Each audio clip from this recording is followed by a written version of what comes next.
నమస్తే, welcome to life journey. భారత స్వతంత్ర సమరంలో ఎందరో యోధులు, అందులో నేతాజీ సుభాష్ చంద్రబోస్ గారు ఒక ప్రత్యేక ఆయుధం.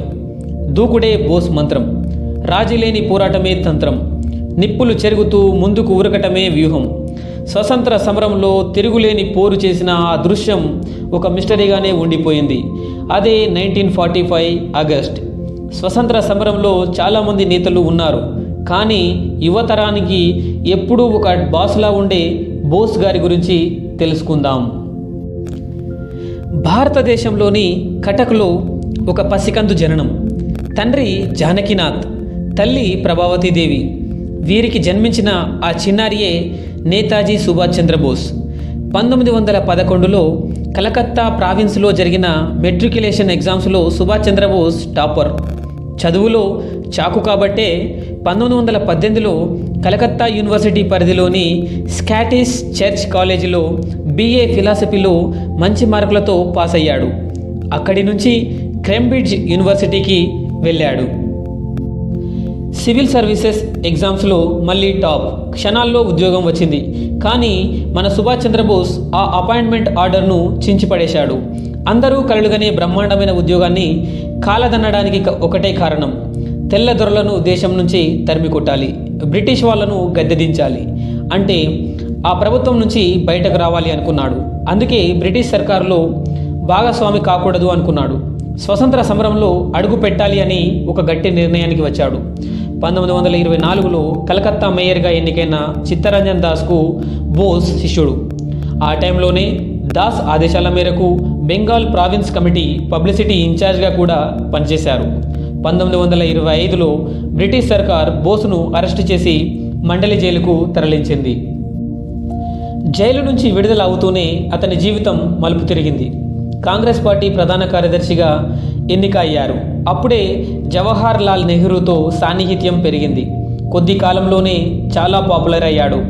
దానితో కలకత్తా మేయర్ అయిపోయాడు. ఒక్కో మెట్టు ఎక్కుతూనే స్వతంత్ర సమరంలో దూసుకుపోయాడు. 1938లో ఒక అద్భుతం జరిగింది. కాంగ్రెస్ పార్టీ అధ్యక్ష పదవికి ఎన్నికలు వచ్చాయి. చిత్తరంజన్ దాస్ మద్దతుతో బోస్ పేరును కొందరు నామినేట్ చేశారు. బోస్ ప్రెసిడెంట్ అయిపోయాడు. కానీ బోస్ యొక్క వ్యవహార శైలి, ఆలోచన విధానం మహానాయకుడు అయిన గాంధీజీ గారికి నచ్చేవి కావు. ఎందుకంటే ఆయుధం ధరించకుండా, అహింసకు పాల్పడకుండా స్వతంత్రం సాధించాలి అనేది గాంధీ గారి లక్ష్యం.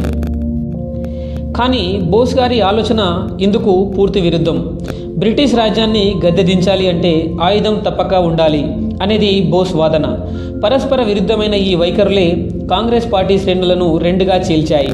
1939లో అధ్యక్ష పదవికి ఎన్నికలు. బోస్ మళ్ళీ నామినేషన్ వేశాడు. బోస్ క్యాండిడేచర్ను గాంధీజీ వ్యతిరేకించాడు. పట్టాభి సీతారామయ్యను తన క్యాండిడేట్గా గాంధీ నిలబెట్టాడు.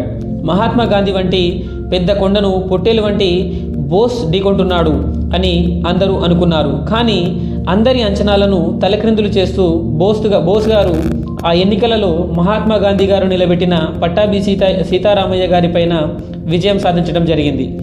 గాంధీ గారు ఇది తన ఓటమిగా అంగీకరించారు. గాంధీ గారు పార్టీకి రాజీనామా కూడా చేయటం జరిగింది. గాంధీ గారితో వచ్చిన విభేదాల వలన ఫార్వర్డ్ బ్లాక్ పేరిట ఒక పార్టీని స్థాపించాడు. అది లక్ష్యం ఒకటే, అందరి లక్ష్యం ఒకటే, ఫ్రీడమ్. కానీ దారులే వేరు. బోస్ను కలకత్తాలో హౌస్ అరెస్ట్ చేశారు.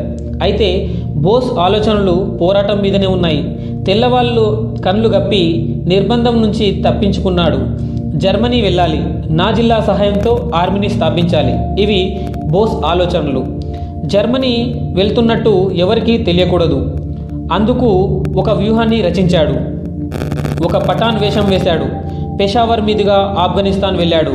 అక్కడి నుంచి 1941 ఏప్రిల్ 2న బెర్లిన్ చేరాడు. జర్మనీ నియంత హిట్లర్తో సమావేశమయ్యాడు.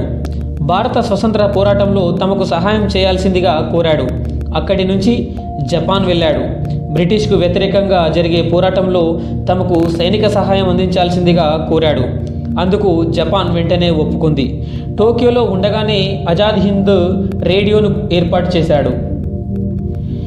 బ్రిటిష్ వాళ్లను తరిమికొట్టే సంగ్రామంలో అందరూ భాగస్వాములు కావాలి అని సందేశాలు పంపేవారు.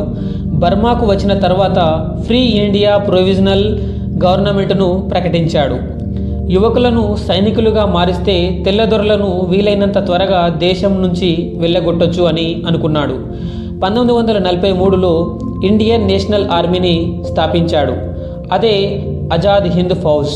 సామాన్య పౌరులను ఆర్మీలో చేర్చుకొని గెరిల్లా యుద్ధ విన్యాసాలలో రాటుదేల్చాడు. బోస్ నేతృత్వంలో ఆయుధం చేపట్టడం యువకులకు చాలా క్రేజ్గా ఉండేది. మిలిటరీ శిక్షణతో పాటు దేశభక్తిని పెంపొందిస్తూ తన ప్రసంగాలతో యువతను ఉరకలెత్తించాడు. బోస్ ప్రసంగం వింటే చాలు యువతలో నెత్తురు ఉడికేది. కుల మత వర్గ ప్రాంతాలకు అతీతంగా ప్రతి ఒక్కరూ సైన్యంలో చేరవచ్చని స్వాగతించారు బోస్.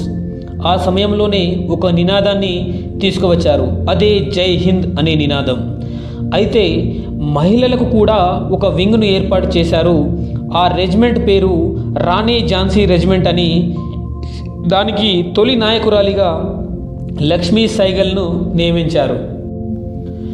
లక్ష్మీ సైగల్ గారు 2002లో రాష్ట్రపతి పదవికి జరిగిన ఎన్నికలలో కమ్యూనిస్టు పార్టీలు బలపరిచిన అభ్యర్థిగా ఎన్నికలలో నిలిచారు. అయితే ఆ ఎన్నికలలో అబ్దుల్ కలాం గారి చేతిలో ఆమె ఓడిపోయారు. రెండవ ప్రపంచ యుద్ధం చివరి దశలో జపాన్ లొంగిపోవడంతో ఐఎన్ఏ కష్టాలలో పడింది. గాంధీ, నెహ్రూలు కూడా ఐఎన్ఏ నేతలను దేశభక్తులుగా వర్ణించారు. మరోపక్క జపాన్ ఓటమితో బోస్ మంచూరియా వెళ్ళిపోయాడు. సోవియట్ సహాయం కోసమే అక్కడకు వెళ్ళాడు. అంతే, అలా వెళ్ళిన బోస్ మళ్ళీ ఎవరికీ కనపడలేదు.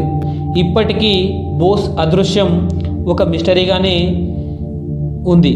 సుభాష్ చంద్రబోస్ నేతలకే నేతగా ఎదిగాడు. అందుకే ఆయనను అంతా నేతాజీ అని పిలిచారు. నా మాతృభూమికి మేలు జరుగుతుంది అంటే నేను దయ్యాలతో చేతులు కలపటానికి కూడా సిద్ధమే అని బద్దలు కొట్టి చెప్పేవాడు. 1945 ఆగస్టు 18న జపాన్ నుంచి ఒక వార్త వెలువడింది. అది భారతదేశాన్ని విషాదంలో ముంచెత్తింది. నేతాజీ సుభాష్ చంద్రబోస్ టోక్యోకి వెళుతూ తైవాన్ వద్ద విమాన ప్రమాదంలో చనిపోయారు అన్నది ఆ వార్త. దీనిని బ్రిటిష్ ప్రభుత్వం నమ్మలేదు. బోస్ అండర్ గ్రౌండ్లోకి వెళ్లేందుకే ఈ వ్యూహాన్ని పన్నారు అని బ్రిటిషర్లు అనుకున్నారు. కానీ ఆయన మరణం ఒక మిస్టరీగానే ఉంది. భారతదేశానికి స్వతంత్రం వచ్చింది, కానీ చాలామంది సంబరాలు చేసుకుంటున్నారు. కానీ బోస్ ఎక్కడా అని నిరాశలో ఉన్నారు ఆయన అభిమానులు. కాబట్టి మిత్రులారా, ఆయన అడుగుజాడల్లో నడవటమే మనము ఆయనకిచ్చే నివాళి.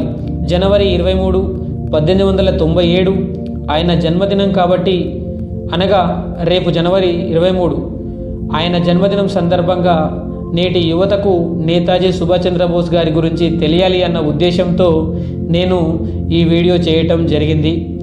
జై హింద్.